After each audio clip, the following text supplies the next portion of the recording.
The next morning, pareho kaming nagising mga alas 8:30 ng umaga. Kahit na may makakapal na kurtina na nakatikip sa mga glass doors, maliwanag ang aming silid. Nanatili kami sa kama, pareho kaming nag-scroll sa aming mga telepono. Nag-reply ako kay Leo tungkol sa email na pinadala niya sa akin, at later today pupunta siya para i-finalize ang scheme kay Neri. We should try the pool after breakfast, biglang mungkahi ni Sebastian. Sure, sumang-ayon ako. Gusto kong lumangoy ngayon. Nanatili pa kami sa kama ng 10 minuto bago kami parehong bumaba sa kama. Nagring ang phone ni Sebastian, kaya pumunta siya sa patio sa labas para sagutin ang tawag habang ako naman ay pumunta sa banyo. I did my business, brushed my teeth, washed my face before picking an outfit for the day. I apply some sunscreen, some clear lip gloss at ang aking waterproof mascara. I didn't do much sa aking buhok, sinuklay ko lang ito at hayaan ang natural kong kulot na buhok sa aking likod. Tinignan ko ulit ang sarili ko sa salamin bago ako lumabas ng banyo papunta sa kwarto. Habang naglalakad ako papunta sa kama, pumasok si Sebastian. Nang dumapo ang mga mata niya sa akin, tinitigan niya ako. You look pretty, komento niya kaya napangiti ako sa labi. Thank you, tinanguan niya ako bago siya naglakad papuntang banyo. Dali-dali kong hinila ang kumot sa pwesto nila, tiniklop ang kumot katulad ng kahapon pagdating namin, at ibinalik ko ang mga unan sa pwesto nila.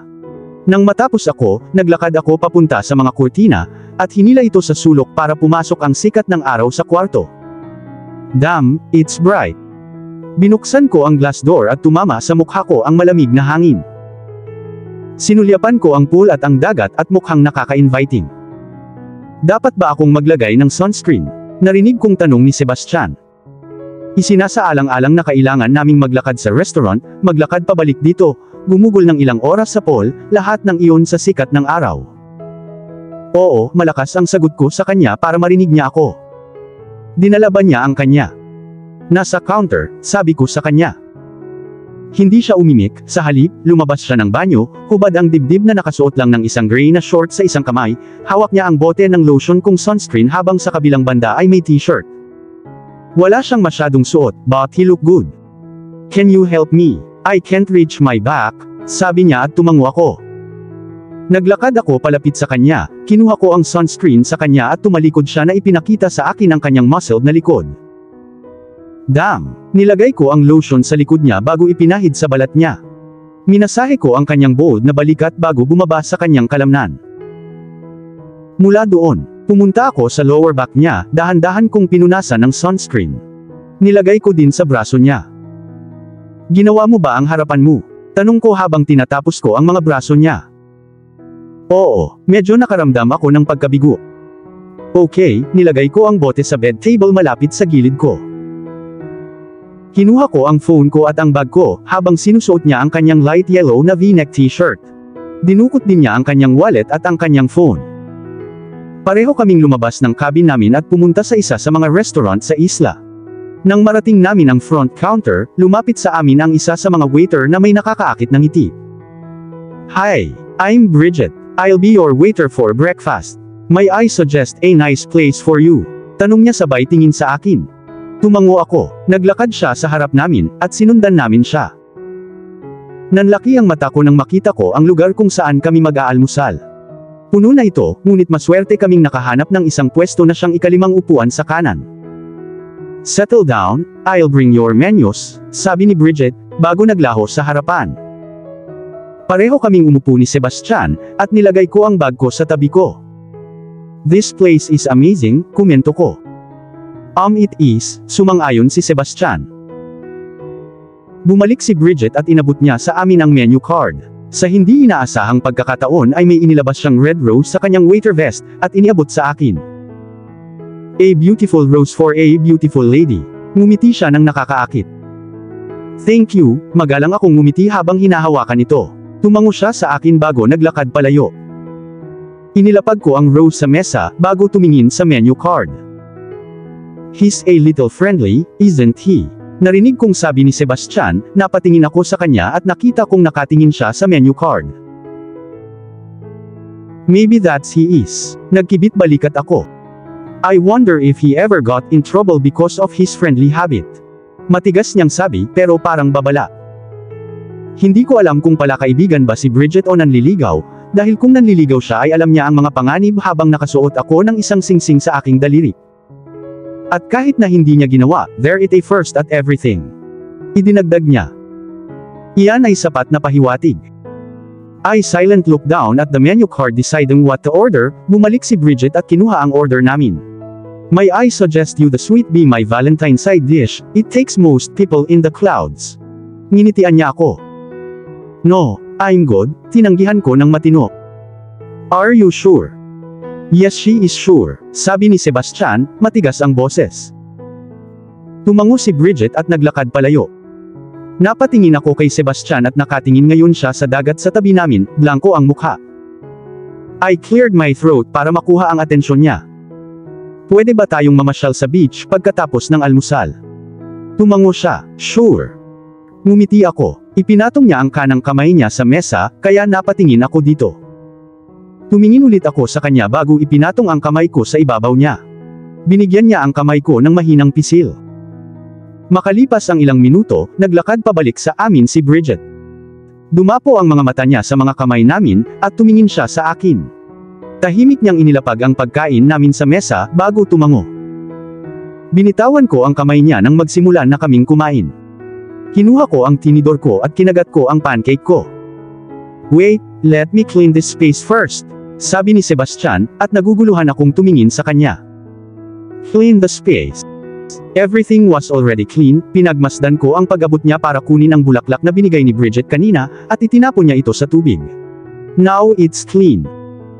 Sa ngayon, pareho kaming naglalakad sa sandy beaches. Pagkatapos ng breakfast, nagpunta si Sebastian para magbayad, at nagtagal siya ng ilang minuto sa counter kausap ang dalaga.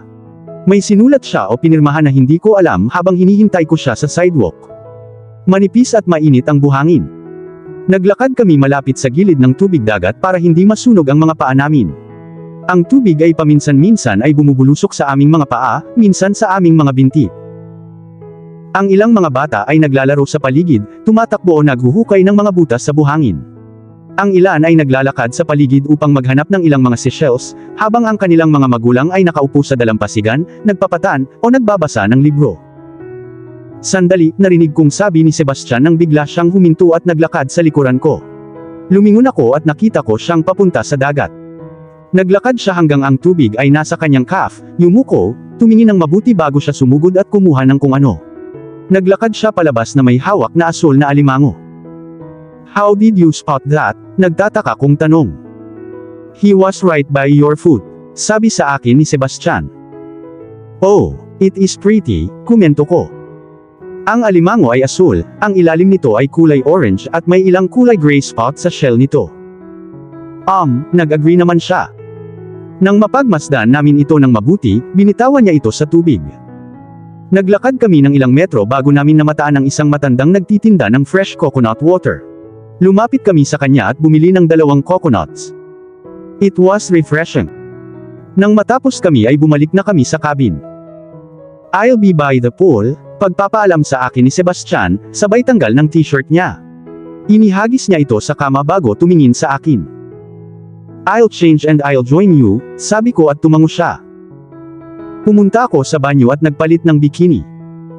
Itinali ko ang aking buhok sa isang messy bun at naglagay ng sunscreen sa aking tiyan.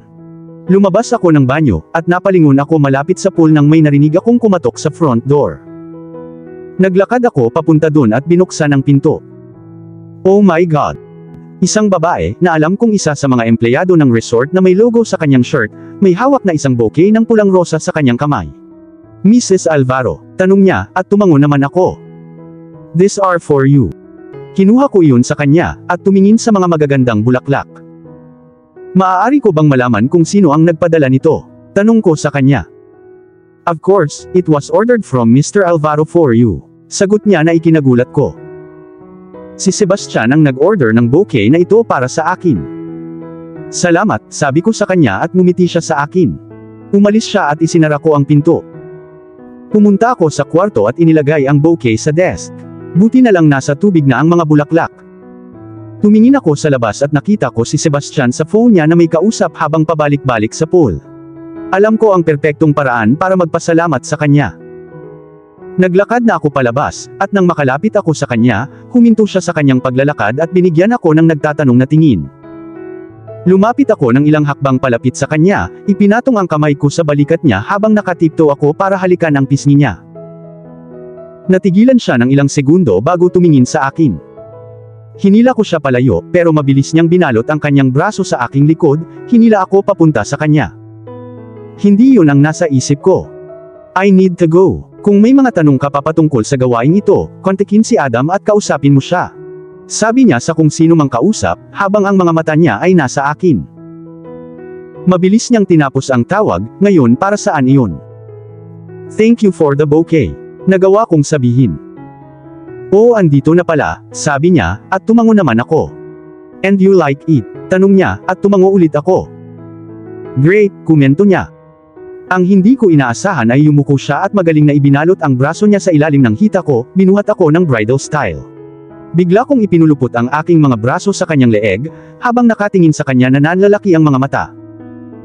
Let's go swim, wika niya habang nanatili ang mga mata sa mukha ko. Nagsimula siyang maglakad papunta sa hagdan ng pool. Teka, paano ang phone mo? Paalala ko sa kanya. Inilagay ko na sa sahig, sagot niya. Kailan? Pagbaba niya, dumampi ang mga paa ko at puwitan ko sa malamig na tubig. Nang nasa huling hakbang na siya, nagsimula siyang sumandal at hindi nagtagal ay nasa tubig na kaming dalawa. Binitawan niya ang hita ko, pero nanatili ang braso niya sa likod ko. Nanatili kami sa malalim na dulo, sa parehong posisyon. Tahimik siyang tumingin sa akin. Para kaming slow dancing sa tubig. Ang bakasyong ito ay tiyak na naglalapit sa amin. Mas naging komportable ako sa tabi niya, nasasanay na ako sa haplos niya, sa mga halik niya, sa malambot niyang tagiliran. I have something planned for us this evening, mahinang sabi ni Sebastian. What is it? You'll see, maikling sagot niya. It was 5 PM na sa dalampasigan kami ni Sebastian, may ilang mag-asawang naghihintay ng bangka. Hindi niya sinabi sa akin kung bakit kami naghihintay ng bangka, ngunit sinabi niya sa akin na magugustuhan ko ito. Dumating ang bangka at kinailangan naming maglakad sa tubig para makasakay dito. Pareho kaming umupo ni Sebastian sa left side at ang isang kamay niya ay nasa hita ko. Nagmaneho ang kapitan sa dagat at hindi nagtagal ay nasa gitna na kami ng kawalan. Malapit na sila, tingnan ninyong mabuti. Sinabi sa amin ng kapitan. Tingnan niyo kung ano. Bago pa ako makapagsalita, lumapit si Sebastian sa tenga ko. Look out for the dolphins. Nanlaki ang mata ko. Dolphins, oh my God. I love them. There, tuwang-tuwang turo ng isang babae, napalingon ako sa tamang oras para makita silang tumatalon. Wow!